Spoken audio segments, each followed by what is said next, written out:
भरत वंश का वर्णन, राजा रंतदेव की कथा। श्री सुखदेव जी कहते हैं, परीक्षित वितत अथवा भरद्वाज का पुत्र था मन्यु। मन्यु के 5 पुत्र हुए, बृहत्क्षत्र, जय, महावीर, नर और गर्ग। नर का पुत्र था संस्कृत। संस्कृत के 2 पुत्र हुए, गुरु और रंतदेव। परीक्षित, रंतदेव का निर्मल यश इस लोक और परलोक में सब जगह गाया जाता है। रंतदेव आकाश के समान बिना उद्योग के ही देव वश प्राप्त वस्तु का उपभोग करते और दिनों दिन उनकी पूंजी घटती जाती। जो कुछ मिल जाता उसे भी दे डालते और स्वयं भूखे रहते। वे संग्रह परिग्रह ममता से रहित तथा बड़े धैर्यशाली थे और अपने कुटुंब के साथ दुख भोग रहे थे। एक बार तो लगातार 48 दिन ऐसे बीत गए कि उन्हें पानी तक पीने को न मिला। 49वें दिन प्रातः काल ही उन्हें कुछ घी, खीर, हलवा और जल मिला। उनका परिवार बड़े संकट में था। भूख और प्यास के मारे हुए लोग कांप रहे थे। परंतु जो ही उन लोगों ने भोजन करना चाहा, त्यों ही एक ब्राह्मण अतिथि के रूप में आ गया। रंतदेव समय श्री भगवान के ही दर्शन करते थे, अतएव उन्होंने बड़ी श्रद्धा से आदर पूर्वक उसी अन्न से ब्राह्मण को भोजन कराया। ब्राह्मण देवता भोजन करके चले गए। परीक्षित, जब बचे हुए अन्न को रंतदेव ने आपस में बांट लिया और भोजन करना चाहा, उसी समय एक दूसरा शूद्र अतिथि आ गया। रंतदेव ने भगवान का स्मरण करते हुए उस बचे हुए अन्न से भी कुछ भाग शूद्र के रूप में आए अतिथि को खिला दिया। जब शूद्र खा पी कर चला गया, तब कुत्तों को लिए हुए एक और अतिथि आया। कुत्तों को लिए हुए एक अतिथि और आया। उसने कहा, राजन, मैं और मेरे ये कुत्ते बहुत भूखे हैं, हमें कुछ खाने को दीजिए। रंतदेव ने अत्यंत आदर भाव से जो कुछ बचा रहा था सब का सब उसे दे दिया और भगवान में होकर उन्होंने कुत्ते और कुत्तों के स्वामी के रूप में आए हुए भगवान को नमस्कार किया। अब केवल जल ही बच रहा था और वह भी केवल एक मनुष्य के पीने भर का था। वे उसे आपस में बांट कर पीना ही चाहते थे कि एक चांडाल और आ पहुंचा। उसने कहा, मैं अत्यंत नीच हूँ, मुझे जल पिला दीजिए।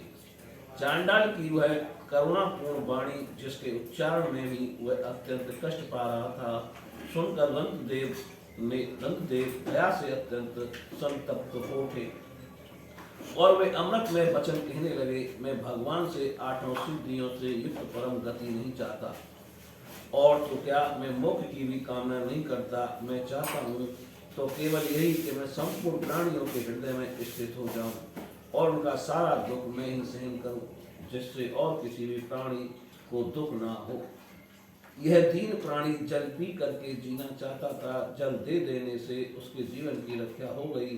अब मेरी भूख प्यास की पीड़ा, शरीर की शिथिलता, दीनता, ग्लानि, शोक, विषाद और मोह, ये सब के सब जाते रहे। मैं सुखी हो गया। इस प्रकार कहकर रंतदेव ने वह बचा हुआ जल भी उस चांडाल को दे दिया। यद्यपि जल के बिना वे स्वयं मर रहे थे, फिर भी स्वभाव से ही उनका हृदय इतना करुणापूर्ण था कि वे अपने को रोक न सके। उनके धैर्य की भी कोई सीमा है। परीक्षित, ये अति वास्तव में भगवान की रची हुई माया के ही विभिन्न रूप थे। परीक्षा पूरी हो जाने पर अपने भक्तों की अभिलाषा पूर्ण करने वाले त्रिभुवन स्वामी ब्रह्मा, विष्णु और महेश तीनों उनके सामने प्रकट हो गए। रंतदेव ने उनके चरणों में नमस्कार किया। उन्हें कुछ लेना तो था नहीं, भगवान की कृपा से आसक्ति और स्पर्धा से भी रहित हो गए तथा परम प्रेम में भक्ति भाव से अपने मन को भगवान वासुदेव में तन्मय कर दिया। कुछ भी मांगा नहीं। परीक्षित, उन्हें भगवान के सिवा और किसी भी वस्तु की इच्छा तो थी नहीं। उन्होंने अपने मन को पूर्ण रूप से भगवान में लगा दिया। इसलिए त्रुणमयी माया जागने पर स्वप्न दृश्य के समान नष्ट हो गई। रंतदेव के अनुयायी भी उनके संग के प्रभाव से योगी हो गए और सब भगवान के ही आश्रित परम भक्त बन गए। मन्यु पुत्र गर्ग से सिनी और सिनी से गार्ग का जन्म हुआ। यद्यपि गार्ग क्षत्रिय था, फिर भी उससे ब्राह्मण वंश चला। महावीर का पुत्र था दुर्तक्ष, और दुर्तक्ष के 3 पुत्र हुए, त्रयारुणी, कवि और पुष्करारुण। ये तीनों ब्राह्मण हो गए। भरत क्षत्र का पुत्र हुआ हस्ती, उसने हस्तिनापुर बसाया था। हस्ती के 3 पुत्र थे, अजमीन, द्विमीन और पुरमीन। अजमीन के पुत्रों में प्रियमेद आज ब्राह्मण हुए। इन्हीं अजमीन के एक पुत्र का नाम था बृहदसु। बृहदसु का पुत्र हुआ बृहधुनु, और बृहधुनु का भृतकाय, और भृतकाय का जयद्रथ हुआ। जयद्रथ का पुत्र हुआ विशद, और विशद का सैनजित। सैनजित के 4 पुत्र हुए, रुचराश्व, ग्रहण, काश्य और वत्स। रुचराश्व का पुत्र पार था, और पार का प्रथुसेन। पार के दूसरे पुत्र का नाम नीत था। उसके 100 पुत्र थे। किसी नीत ने छाया सुख की कन्या कृत्वी से विवाह किया था। उससे ब्रह्मदत्त नामक पुत्र उत्पन्न हुआ। ब्रह्मदत्त बड़ा योगी था। उसने अपनी पत्नी सरस्वती के गर्भ से विश्वक्सेन नामक पुत्र उत्पन्न किया। इसी विश्वक्सेन ने जैगिस के उपदेश से योग शास्त्र की रचना की। विश्वक्सेन का पुत्र था उदक स्वप्न, और उदक स्वप्न का प्रहलाद। ये सब बृहदसु के वंशज हुए। दुमीन का पुत्र था यमीनर, और यमीनर का कृतमान, कृतमान का सत्यधृत, सत्यधृत का दृढ़नेम, और दृढ़नेम पुत्र सुपार्श हुआ। सुपार्श से सुमति, और सुमति से सन्नितमान, और सन्नितमान से कृत का जन्म हुआ। उसने हिरण्यनाभ से योग विद्या प्राप्त की थी, और प्राच्यसाम नामक ऋचाओं की 6 संहिता कही थी।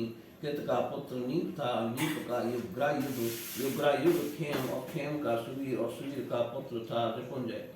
रिपुंजय का पुत्र था भौरथ, और विमीड के भाई पुरमीड को कोई संतान न हुई। अजमीड की दूसरी पत्नी का नाम था नली। उसके गर्भ से नील का जन्म हुआ। नील का शांति, और शांति का सुशांति। सुशांति का पुरुष का अर्क, और अर्क का पुत्र हुआ भरमास। भरमास के 5 पुत्र थे, मुदगल, यवीनर, बृहदसु, कामपिल और संजय।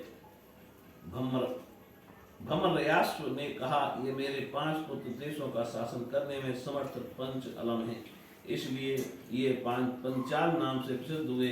इनमें मुदगल से मौदगल नामक ब्राह्मण गोत्र की प्रवृत्ति हुई। भम्मर राष्ट्र के पुत्र मुदगल से यमजुड़वा संतान हुई। उनमें पुत्र का नाम था देवोदास, और कन्या का अहल्या। अहल्या का विवाह महर्षि गौतम से हुआ। गौतम के पुत्र हुए सतानंद। सतानंद का पुत्र सत्यधति था, और धनु विद्या में अत्यंत निपुण था। सत्यधति के पुत्र का नाम था शरद्वान। एक दिन उर्वशी को देखने से शरद्वान का वीर मूंछ के झाड़ पर गिर पड़ा। उससे एक शुभ लक्षण वाले पुत्र और पुत्री का जन्म हुआ। महाराज शंतनु की उस दृष्टि पर पड़ गई, क्योंकि वे उधर शिकार खेलने के लिए गए हुए थे। उन्होंने दयावश दोनों को उठा लिया। उनमें जो पुत्र था उसका नाम था कृपाचार्य हुआ, और ये कन्या थी, उसका नाम हुआ कृपी। यही कृपी द्रोणाचार्य की पत्नी हुई। बोलिए श्री कृष्ण भगवान की जय।